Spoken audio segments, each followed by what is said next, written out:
With the recent release of Bethesda's Starfield, I feel now is the time to compare it to Bethesda's previous RPG, Fallout 4, just to see how things have changed over the years.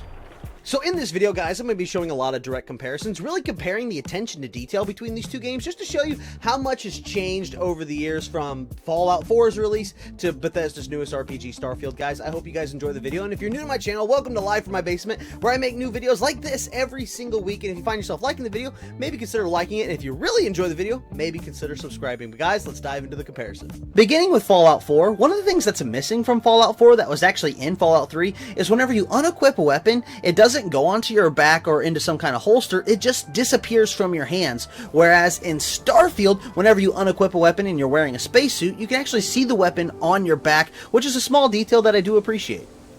Moving on to some explosion effects, in Fallout 4 when you use explosives, the actual explosion has more fire and longer lasting smoke effects. While the blast mark decals they leave behind are inconsistent and often look incorrect. Whereas in Starfield, as I mentioned, the explosives don't appear as large and the effects don't last as long, but the blast marks on the ground are more consistent and look more impressive. But when comparing these explosives in water, Fallout 4 does have an edge because it actually does have an effect whenever the explosive goes off in the water. Whereas in Starfield, there's next to no effect at all and it looks pretty unimpressive. The water effects in general are pretty different between these two games, whereas in Fallout 4, when you shoot the surface of the water, the splash effect is quite a bit larger than what we see in Starfield, though in Starfield it may look more realistic, but when it comes to which one's better, I think it just comes down to personal preference.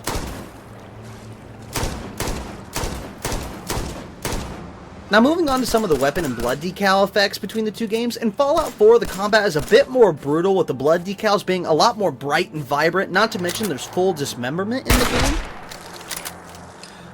Whereas in Starfield, there is no dismemberment, and the blood decals are a lot more muted. Both games also feature laser weapons, where in Fallout 4, there's actually a chance you can completely disintegrate your enemies.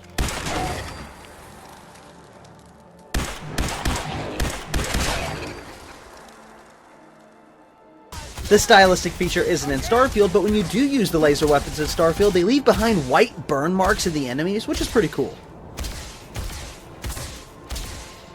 But I did notice when comparing the ballistic weapons, in Fallout 4 when you actually fire the weapon, there's more of a thick black smoke effect around the barrel of the gun, whereas in Starfield, not so much, and I feel like this is more of a stylistic decision between the two games, and that whichever one looks better just comes down to personal preference.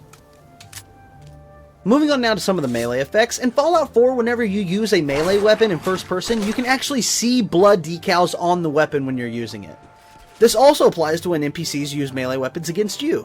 Whereas in Starfield, this detail is completely missing.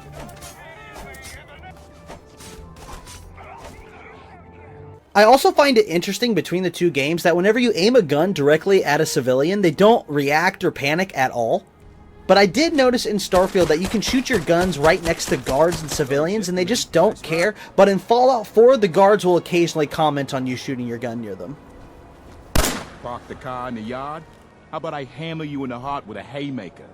I also noticed in both games, depending on your relations, when you commit a crime, in Fallout 4, the guards will immediately engage in combat with you, but if you surrender, they'll let you off with a warning. The one at Bunker Hill? Whereas in Starfield, if you have good relations, they don't let you off with a warning, they're just more tolerant to your crimes and take longer to engage. You can't just do that. But this only applies if you have good relations with that faction. Drop your weapon. You're under arrest. No sudden moves. Moving on now to some more weapon effects. In Fallout 4, when you shoot something that's made of metal, it leaves larger black bullet decals on the object that are bigger than what we see in Starfield, and they all look pretty similar. Whereas in Starfield, the bullet decals are much smaller, and there's more variation to the type of decal that can spawn, and sometimes they just don't spawn at all.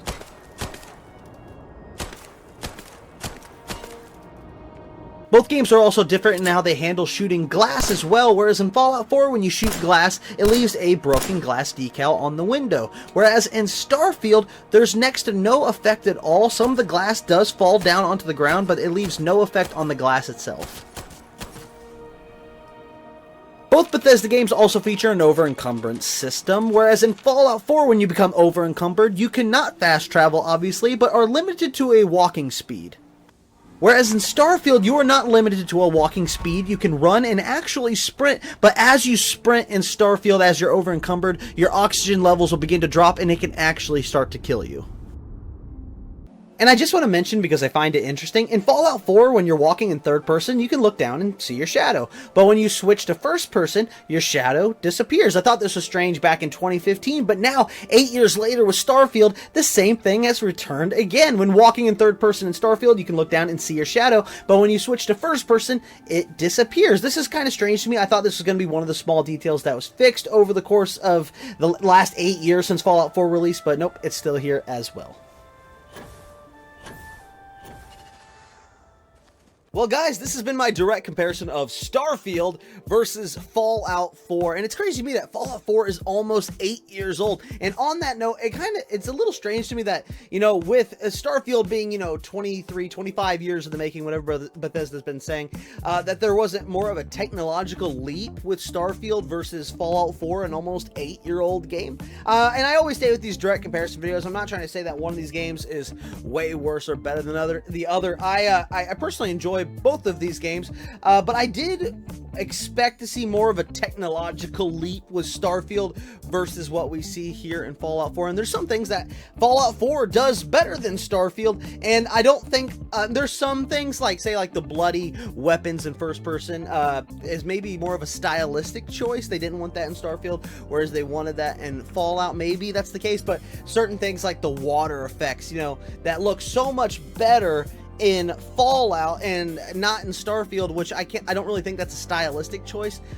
I just don't know what's going on there. So I always find it interesting. That's why I do these comparisons. I always find it interesting to see how things have changed over the years. And, you know, with Fallout being an 8-year-old game versus Starfield, made by the same people, and they share so many systems, it's weird to see how some things get better and some things get worse. But guys, that's what I have for this video. I hope you guys enjoyed it. If you did enjoy the video, be sure to drop a like on the video. I make new videos like this every single week, so I hope you guys enjoyed it, and look forward to my next direct comparison, which will be Modern Warfare 3's beta versus Modern Warfare 2. I'll have that out very soon, and I hope you guys enjoy that as well. But guys, that's all I have for this video, and I'll catch you guys on the next one.